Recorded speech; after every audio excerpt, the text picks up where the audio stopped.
Bonsoir mesdames, messieurs et bienvenue dans cette vidéo. Bienvenue sur cette chaîne, une chaîne francophone, où les Africains nous parlons de la francophonie africaine, nous parlons de l'Afrique et nous parlons de l'actualité mondiale d'un point de vue africain. Nous vivons en Amérique du Nord, je vis en Amérique du Nord, au Canada précisément à Vancouver, et j'ai vu une expérience tout à fait particulière en tant que francophone et en tant qu'Africain. Et c'est ce que je viens de régulièrement partager sur cette plateforme. Donc, si vous êtes intéressé de savoir davantage, abonnez-vous, cliquez sur la cloche de notification et surtout participez par de vos questions et vos réponses. Et aujourd'hui, nous allons revenir sur un thème, les relations entre l'Afrique et la France, et les Africains et les Français. Sur ce, je vous donne rendez-vous dans un instant.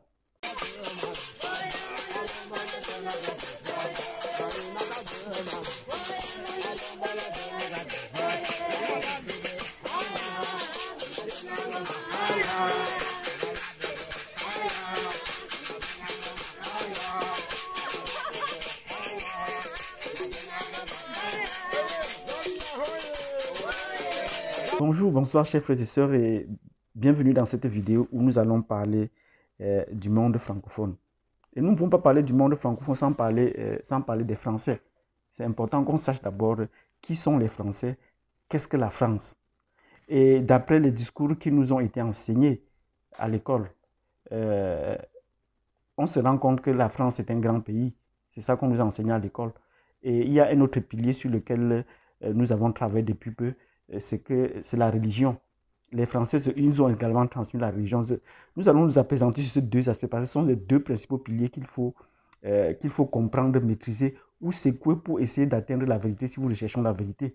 Mais quand on nous dit que la France, c'est notre mère patrie, c'est ce qu'on dit même jusqu'à tout récemment. Et des gens croient que la France est notre mère patrie, même si nous avons d'autres patries en Afrique. Et quand on acquiert un passeport français, on se dit qu'on acquiert une nationalité française. Mais vous aurez beau acquérir la nationalité française, ça reste du papier. Mais on va toujours préciser que vous êtes un Africain, vous êtes un Français d'origine africaine. Et même jusqu'à aller préciser votre pays. Donc quand parfois j'ai fait une récente vidéo sur le passeport français et c'est tard. Parce que la France n'est pas toujours ce qu'elle est vraiment. Et lorsque vous arrivez dans un autre pays francophone développé comme le Canada, vous vous rendez compte que les standards dont la France prétend être non plus court ici.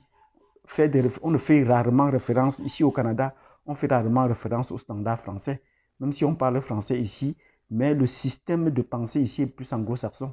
Donc les francophones du Canada, les francophones canadiens ont un autre modèle de système de pensée qui est tout à fait différent. Je n'ai pris l'exemple sur des précédentes vidéos que, par exemple, sur les systèmes de mesure qu'ils utilisent. Ils utilisent encore bien le système impérial. C'est tout à fait normal, même si le système international voudrait qu'on soit sur le système métrique. Donc, quand nous parlons du passeport français, il y a des Africains qui ont le passeport français et qui pensent que le passeport français, c'est un sésame. Nous sommes d'accord. Dans le cadre africain, dans le cadre français, c'est un sésame. Mais à côté du passeport canadien, le passeport français ne voit que du feu. Et j'ai pris un exemple concret, clair.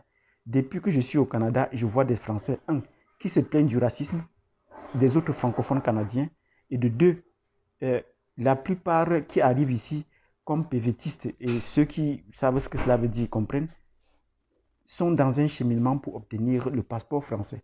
Parce que le passeport français, le passeport canadien, parce que le passeport canadien leur permet de voyager mieux que le passeport français. Cela a une très bonne image. Le Canada a une meilleure image sur le plan international que la France. Ça, il ne faut pas se le cacher. Les Français font la guerre dans beaucoup de pays africains à travers le monde, ils ont des colonies partout, mais les Canadiens n'ont pas cette image-là. Donc quand des Africains qui ont pris le passeport français estiment qu'ils ont obtenu le sésame, nous sommes d'accord avec eux. Mais comparé au passeport canadien, nous disons que cela n'a pas la même valeur, cela n'a pas la même portée, tant sur le plan diplomatique que sur le plan social, à travers la planète. Donc, chers frères, chères sœurs, pour les Africains qui nous écoutent, évitons de nous quereller sur des questions qui sont des questions de clocher.